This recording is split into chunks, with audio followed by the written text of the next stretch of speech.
Halo teman-teman ATLM Indonesia.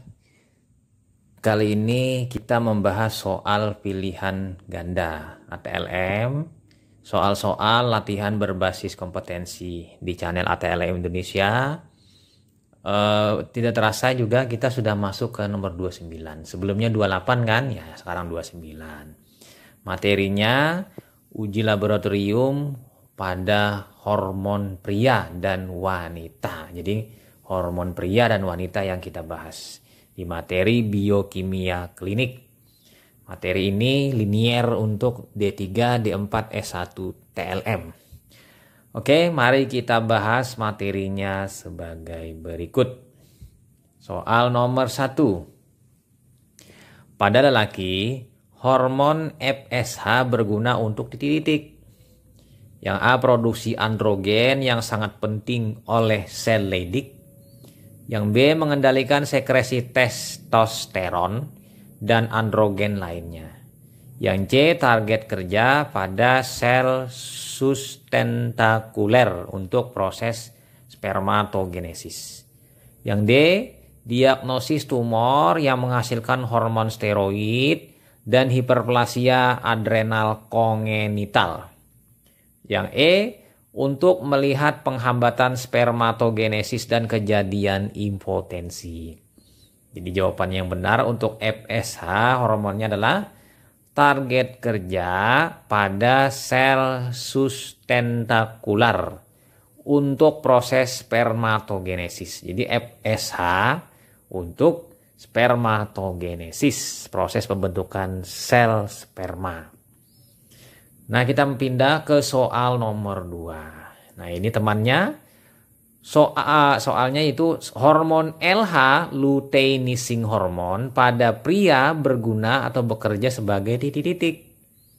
Yang A, produksi androgen yang sangat penting oleh sel Leydig. Yang B, mengendalikan sekresi testosteron dan androgen lainnya. Target kerja pada sel sustentakuler untuk proses spermatogenesis. Dicoret kalau sudah diambil jawabannya tadi. Yang D, diagnosis tumor yang menghasilkan hormon steroid dan hiperplasia adrenal kongenital. Sementara yang E, untuk melihat penghambatan spermatogenesis dan kejadian impotensi. Jadi jawabannya yang tepat adalah teman-teman di sini untuk LH adalah mengendalikan sekresi testosteron dan androgen lainnya. Jadi kalau LH ini ke arah hormonnya. Kalau tadi FSH ke arah sel spermatogenesis. Kita pindah lanjut ke soal nomor 3. Sel yang memberikan nutrisi pada perkembangan sperma di dalam testis pria adalah titik-titik. A, sel Sertoli. Yang B, sel Leydig. Yang C, sel makrofag. Yang D, sel sustentakular. Yang D, sel spermatosit. Jadi jawabannya yang benar adalah sel Sertoli, sel nutrisi. Ya kan tadi kalau jadi sel ini memberi makan atau memberikan nutrisi selama perkembangan sperma. Kita pindah lanjut ke nomor 4. Pemeriksaan hormon yang dilakukan interval waktu karena pulsatik dengan pengambilan 3 sampel tiap 20 menit di hari yang sama adalah titik-titik. Yang A, FSH, yang B, LH, yang C, testosteron, yang D, LH dan FSH, yang D, estradiol dan prolaktin. Nah, jawabannya yang tepat dan benar adalah LH dan FSH. Jadi LH dan FSH ini dikeluarkannya sedikit-sedikit. Namanya pulsatik. Oleh sebab itu pengambilannya sebanyak 3 kali. Nah ini dan diambilnya pada hari yang sama. Idealnya juga diambil pada pagi hari. Nah jadi pulsatik ini ambil dulu, diamkan 20 menit, ambil lagi, diamkan 20 menit, ambil lagi. Jadi 3 kali pengambilan. Lalu nanti diukur dan diambil nilai rata-ratanya.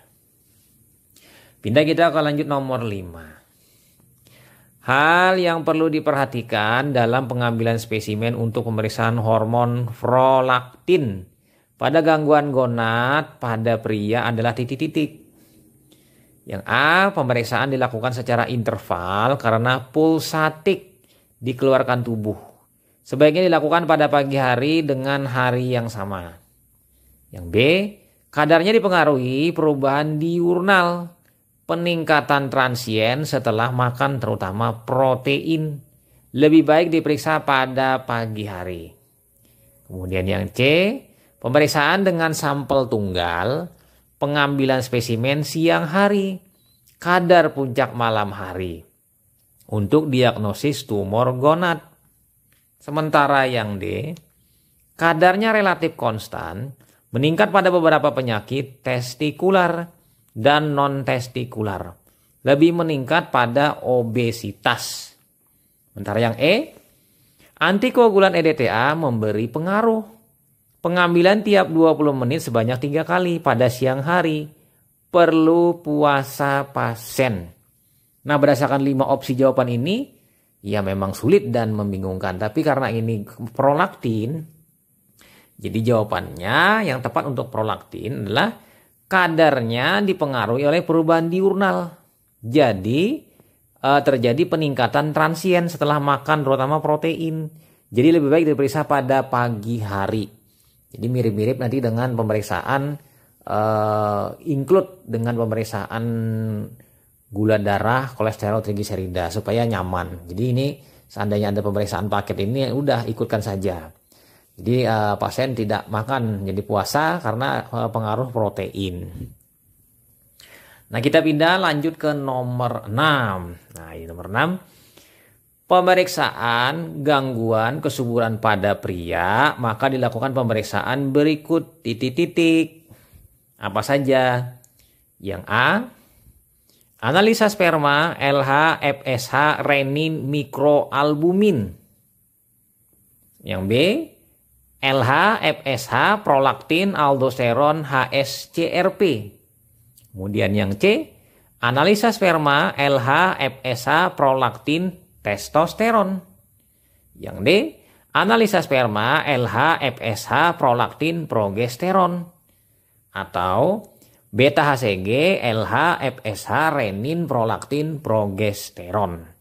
Nah, jadi di sini kita bisa melihat yang mana yang paling tepat untuk pemeriksaan gangguan kesuburan pada pria. Jawabannya yang tepat adalah analisa sperma, LH, FSH, prolaktin, dan testosteron. Jawabannya yang C yang benar.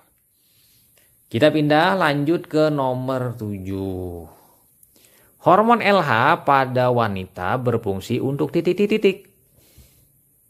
Yang A, meramalkan dugaan insufisiensi primer gonad. Nah, insufisiensi ini payah gonad. Yang B, menstimulasi pertumbuhan folikel ovarium dan produksi oosit sekunder, berperan pada ovulasi dan korpus luteum. Yang C, menstimulasi hipotalamus, berperan dalam endometrium. Kemudian yang D, meningkat pada menstruasi, masa laktasi, dan meningkat dan pada postmenopause. Kemudian yang E, mengevaluasi variasi disfungsi menstrual amenor primer. Jadi jawabannya mana yang paling benar, LH ini. Jadi kita lihat, jadi jawabannya adalah yang B. Menstimulasi pertumbuhan folikel ovarium dan produksi oosit sekunder, berperan pada ovulasi dan korpus luteum. Ini adalah LH. Jadi LH ini arahnya ke arah nanti ovulasi ya, ovulasi sel telur, pelepasan sel telur. Kita pindah lanjut ke soal nomor 8. Nah, nomor 8. Saat pelepasan sel telur terjadi peningkatan suhu basal tubuh wanita hari ke-14. Hal ini juga disertai dengan titik-titik. A, peningkatan LH dan FSH. Yang B, peningkatan estradiol. Yang C, peningkatan progesteron. Kemudian yang D, penurunan LH dan FSH. Kemudian yang E, penurunan LH. Nah, jadi ini jawabannya yang mana? Nah, jadi kita lihat di sini jawabannya yang benar adalah peningkatan LH dan FSH. Jadi tadi kan di soal sebelumnya LH yang jawabannya. Jadi di sini tinggal kita mencari LH dan pasangannya adalah FSH. Kita lanjut ke nomor 9. Pernyataan yang benar mengenai kenaikan hormon pada saat kehamilan.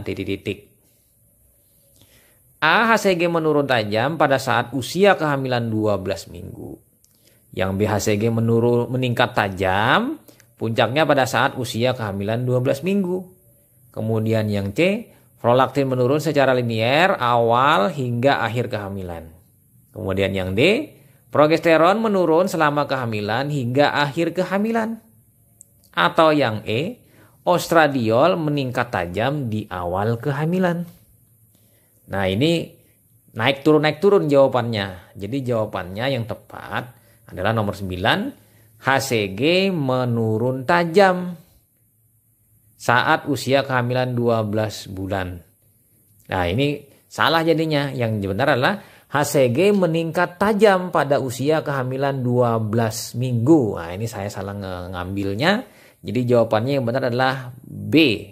Karena pada saat kehamilan itu HCG yang sangat tinggi. Itu sebagai penanda adanya kehamilan. Dan akan stabil dia hingga akhir kehamilan. Jadi jawabannya yang benar adalah B. Kita pindah lanjut ke nomor 10. Pemeriksaan beta HCG di laboratorium tidak digunakan untuk pernyataan berikut ini kecuali yang A. menentukan derajat kehamilan, yang B. menguji keadaan multiple kehamilan, kemudian yang C. memonitor kesehatan fetal selama kehamilan, kemudian yang D. menguji keadaan fetal malformation, atau yang E. konfirmasi kehamilan pada wanita. Jadi jawabannya yang tepat adalah nomor 10 ini adalah konfirmasi kehamilan pada wanita. Jadi untuk pemeriksaan beta HCG, maksudnya beta HCG di dalam serum. Kalau konfirmasi kehamilan pada wanita itu beta HCG di dalam urin. Ini di dalam serum. Nah kira-kira itu saja teman-teman. Sebanyak 10 soal mengenai hormon-hormon pada pria dan wanita. Semoga bermanfaat dan memberikan banyak ilmu pada teman-teman. Salam kompetensi.